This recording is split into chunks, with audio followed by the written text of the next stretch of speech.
first, let's say hello to meteorologist Jill Gilardi. Get a detail on that first alert forecast because it is cold out there today. We went from unseasonably warm to unseasonably cold really quickly. I mean, you never know what we're going to get around here each month. And, you know, we go from too much rain, not enough rain, too warm for this time of year, too cold. Make up your mind, Mother Nature, all right? You're all over the place.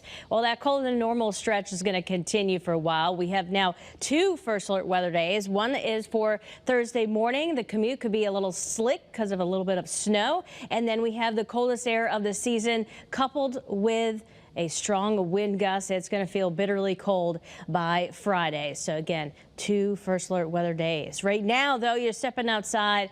Brace for that painful feeling air on your skin. 14 is what you need to dress for in Willimantic, 20 in Hartford. So bundle up, allow a little extra time to warm up your vehicle. Waterbury right now, we are tracking, again, clear skies, a little frosty out there. Look at the lights still on. Oh, it's pretty this time of year. 20 degrees, winds are calm, thankfully. And the temperatures today, very similar to yesterday. We'll start climbing into the upper 30s this afternoon. A few scattered clouds, could be a passing snow shower. Temperatures across the Litchfield Hills, mid-30s generally, some low 40s popping up once again, basically from Hartford southward. You get into the upper 30s, low 40s, still falling short of the normal high, which is 45 degrees. We'll talk more about those snow showers for later today and, of course, the next round of snow. How much are we expecting?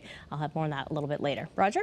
All right, thank you, Jill. Let's take a peek outside right now across our great state. You can see the traffic situation is pretty darn quiet right now. There's a little bit of congestion if you look at that Waterbury camera there, I-84 west by Union Street's on-ramp. But the rest of the state, Middletown, Meriden, Hartford, looking pretty darn good. We have seen a couple of delays pop up in Fairfield County in particular, in Bridgeport and in Fairfield, along with in Trumbull as well. We're talking mostly I-95, although in Trumbull it's Route 15. We'll get our eyes on that part of the state coming up a little later in this broadcast. For now, though, that is a look at your first alert traffic report driven by your Connecticut Chevy dealers.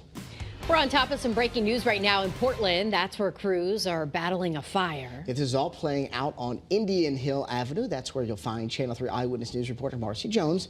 She breaks down what we're learning right now from officials. Good morning, Roger and Kaylin. Well, happy to report that it all is calm out here right now. But take a look at this video that we captured a little bit earlier when there was full swing of lots of action. We've got multiple fire departments out here, and that is because at around 3:45, Portland Fire got a call about a bedroom on fire. That's when units arrived. They confirmed that there were flames in a second-floor bedroom. Thankfully, everyone who was home at the time made it out safely. No injuries except for one person who was transported for minor smoke inhalation, but thankfully, again, they are going to be okay. Now, crews worked quickly and extinguished that fire very fast. Now, back out here, we do know that the fire marshal is still investigating the cause of that fire, as well as they did face a little bit of a challenge just because it is so chilly out here. When the runoff water was on the streets, it did kind of freeze over, so we did have a salt truck out here earlier to put down some friction so that the firefighters could safely do their jobs. As soon as we get any more details about what exactly happened and sparked these flames, we'll bring that to you. But for now, that's the latest. In Portland, Marcy Jones, Channel 3 Eyewitness News. Okay, Marcy, thank you for that update. This morning, former Connecticut Governor Jodi Rell will lie in state at the state capitol. Last month, Rell died after a brief illness. She was 78 years old. Eyewitness News reporter Olivia Schuler joins us now from the state capitol with how people can pay tribute to the former governor today. Olivia? People can start gathering at 10 o'clock this morning here at the state capitol to pay their respects to former Governor Jodi Rell.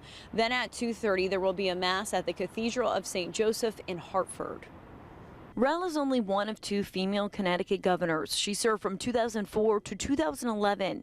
She was a state representative for 10 years, then went on to be lieutenant governor and then governor when former Governor John Rowland faced impeachment and resigned for corruption. She was well liked and had high approval ratings. Governor Ned Lamont didn't work with her in the legislature, but he got to know her after. He says she stepped up during a tough time for her state. I think it will be a strong, bipartisan, unanimous outpouring of grief and love for Jodi Rell. She really represented, I think, the very best of Connecticut values. I think people recognize that.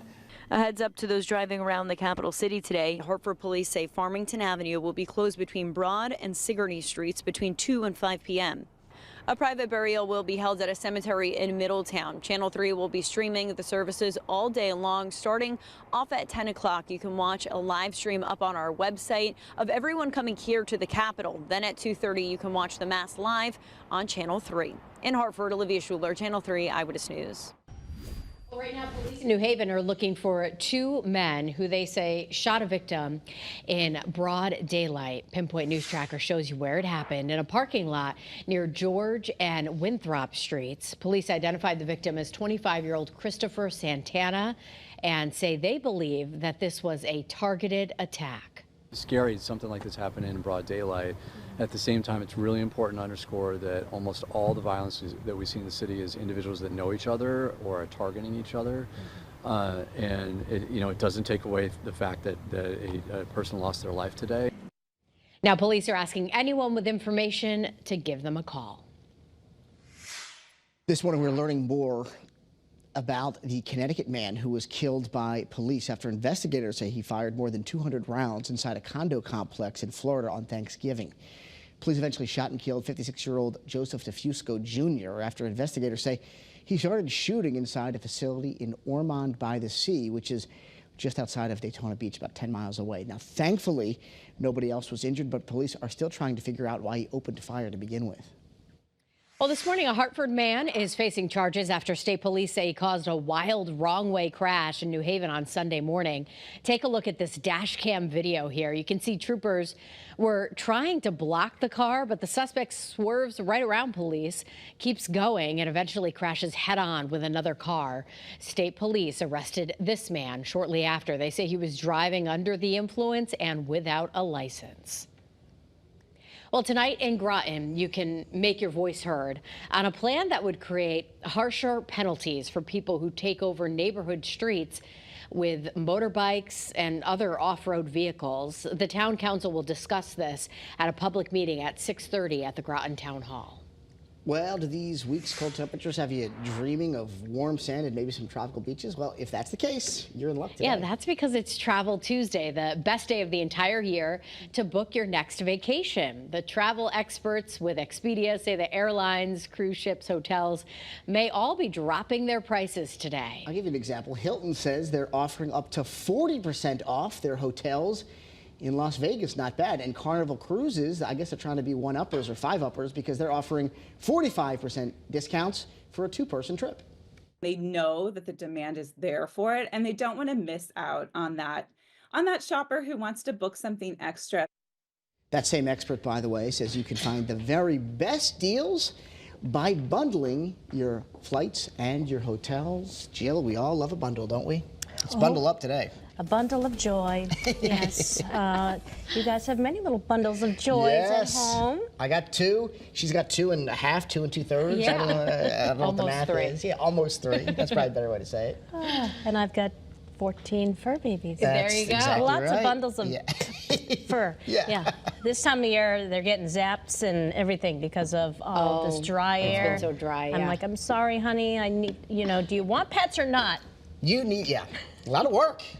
A lot of work, a lot of cleaning. But the weather, you know what? It's chilly out there. You got to keep those fur babies inside. Always. And the real ones, too. Well, I shouldn't say the real ones, the human ones, too, the right? human ones. All right, well, let's talk about what we're going to be tracking as we go through today. Bright conditions right now in New London. It's 23 degrees. We have a wind out of the north at 3 miles per hour. The temperatures right now are very chilly for this time of year, below average in the teens and 20s. Bundle up before heading outside. The kiddos definitely need to be bundled up at the bus stop in the 20s, yes, this morning.